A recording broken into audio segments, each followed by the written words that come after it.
Hey guys, what's going on? It's your boy Sektor and welcome back to another video. As you could read in the title today, I'm presenting you a Mythic Plus /AOE guide for Enhancement Shaman, which is a little bit off topic since my channel is mostly about PvP, but I've always been a PvE player as well.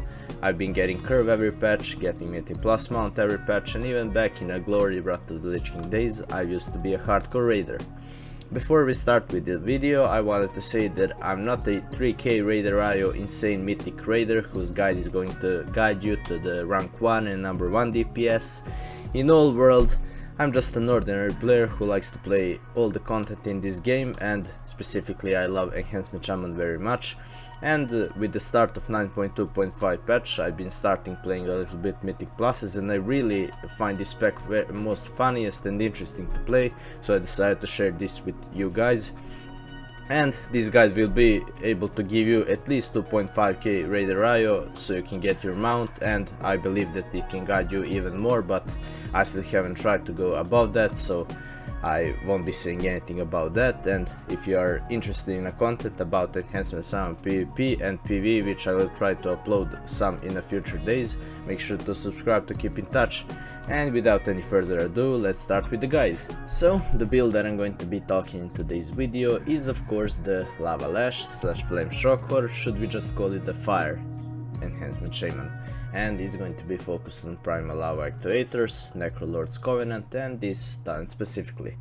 So I'm going to start to talk about the talents, which are pretty simple and there is nothing much to discuss. And the first row, of course, going with the Lashing Flames, because it's the best and only option, which increases your flame shock damage. In the second row, Hot Hand is the only and the best option because it resets your Lava Lash cooldown and increases its damage. Third one is an optional, but my favorite to use is a Static Charge, because with that you can stun the AOE groups more often. In a fourth, again, only option is a Fire Nova, which is actually a very big damage dealer because you're always going to have your Flame Shock spread around the ads and you're just going to burn them with the Fire Nova. Fifth one again is the optional. I do love to use Feral Lunge, it's my favorite, but for the group Windrush Totem is mostly useful, and sometimes if you know you're going to be taking a lot of damage you should go with a Nature Guardian, so it's always personal preference. In the sixth one, Sundering again, since the last two expansions was the only option and it is still only option as well. And for the last one, Elemental Spirits are actually the best one. There is nothing much to say, Ascendants just have to be cooled down and it isn't focused on your Storm Strike damage and you know stuff like that, so it won't be affected too much. And Earth and Spike is more like a single target damage, and here are the Feral Wolves that, you know, do the most job. So finishing off with the talents, I'm going to be jumping on the gear stuff. As you could see at the beginning of the video, the focus of this pack is of course the Lava Lash and Flame Shock, and following by that the Primal Lava Actuators is best in slot legendary, and the best in slot item to create this one is the Bracer, and the stat you should go is Haste and Mastery with Mastery Gem or Haste, depend on how your stat is balanced. And the second legendary is of course Necrolord Covenant special one and the Unity, and the reason I think the best option to go with the Unity is either on the head or either on the chest, but since I have this very good head, and if I transform it into a tier piece it's going to lose its stat and gain some generic like critical and versatility, so I decided to stick on with this non-set head, to use the Unity on the neck and to use the shoulder, chest, legs and the hands as the 4 tier pieces.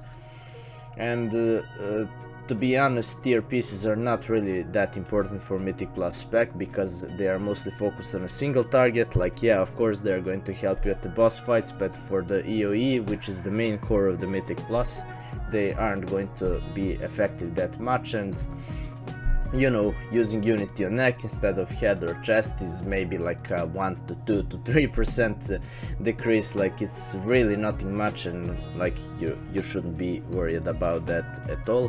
Your stat priority should be Mastery, then Haste, then Critical Strike, then Versatility, and the reason for that is why I was going for the Haste and Mastery on the most item and why I'm sticking to this spec that I'm sticking. and as you can see here, gems you should go for mastery, or if you have like above 60%, I don't know, you can go for haste if your haste is a little bit lower. But in my case, I feel like this is very good balance. Having 58% mastery, having 30% haste and 15% critical is very good. For the enchants on fingers, I went for a 16 mastery on both. Boots of course 15 agility, weapons lightless force on offhand, celestial guidance on main hand, chest is going to be a primary stat that gives you 30 stats, and on the cloak I'm going with the mineral and speed plus 20 stamina.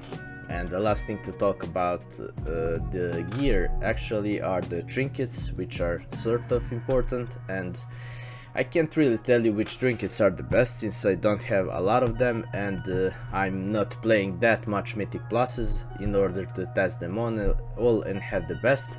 And by saying that, you can check your best trinkets at thebloodmallet.com, and it's very good explained there with all the charts and stuff. And by the Blood Mallet they are saying that the Monolith Prism is the best one, which drops from Legion Time Walking, if I'm not mistaken, by Cordana Fell Song.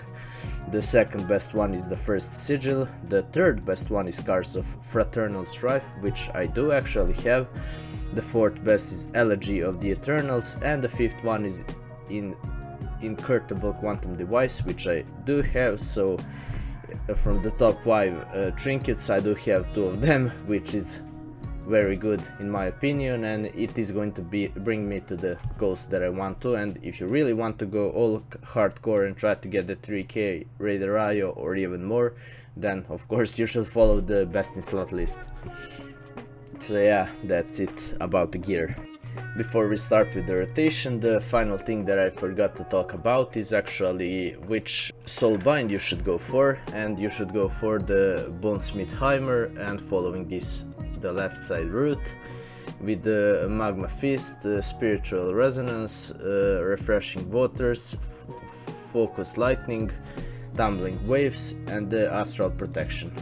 And again, as you can see, go by the left side. This is the best for this current spec and you know, stuff like that. So since apparently Seat of the Primus doesn't have the AOE target dummies, or at least I was too big of a dummy to find them, I had to switch to the Orgrimmar.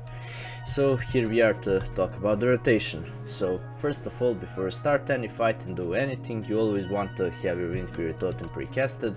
So once you did that, you are pretty much ready to fight, and your tank or melee DPSs won't be bothering you to use your Wind Fury Totem, so always get used to use that pre-fight. Then how you start the fight is using the Flame Shock, following by the Crashing Light, following by the Lava Lash to spread them across the enemy, and then using Fire Nova as the last one. So again, Flame Shock, Crash of Lightning, Lava Lash, and Fire Nova.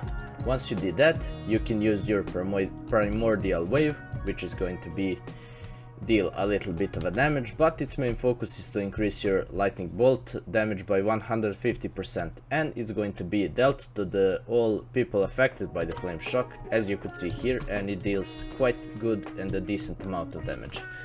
So Flame Shock, Crash of Lightning, Lava Lash, Fire Nova, Primordial Wave, then Lightning Bolt.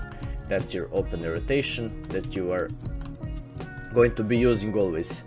Now, while you have your Trinket and Feral Spirits of cooldown, your rotation should look like that. So recast the Wind Fury Totem, again Flame Shock, Crash of Lightning, spread them with the Lava Lash, use your Fire Nova, Primordial Wave, Lightning Bolt, and then you should use your Wolves, your Trinkets, and start pumping with the Storm Strike and Lava Lash, following with the Sundering, and every 12 seconds or every 10ish seconds, depends on how much your Fire Nova gets reduced, you should use the Fire Nova.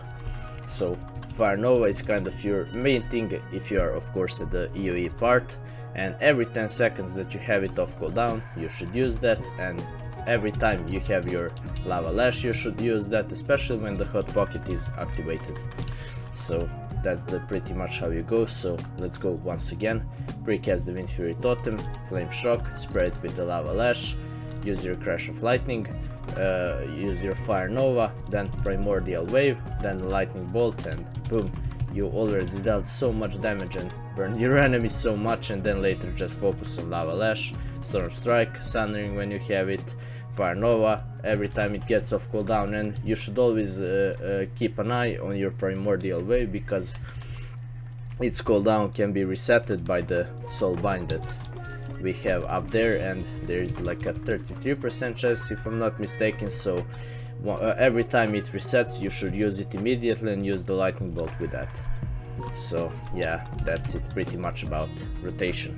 And by finishing rotation, I think that we covered pretty much everything about Mythic Plus / AOE spec, and in case I forgot to talk about something, feel free to comment, or simply if you have any question, no matter what it is, just feel free to comment. I'm always looking at them, I'm always answering them, and that's it pretty much. Again, if you like these videos and you find it helpful and you feel like I deserve a sub, please go subscribe. It helps my channel a lot, and it helps me and literally everything, and it's totally free.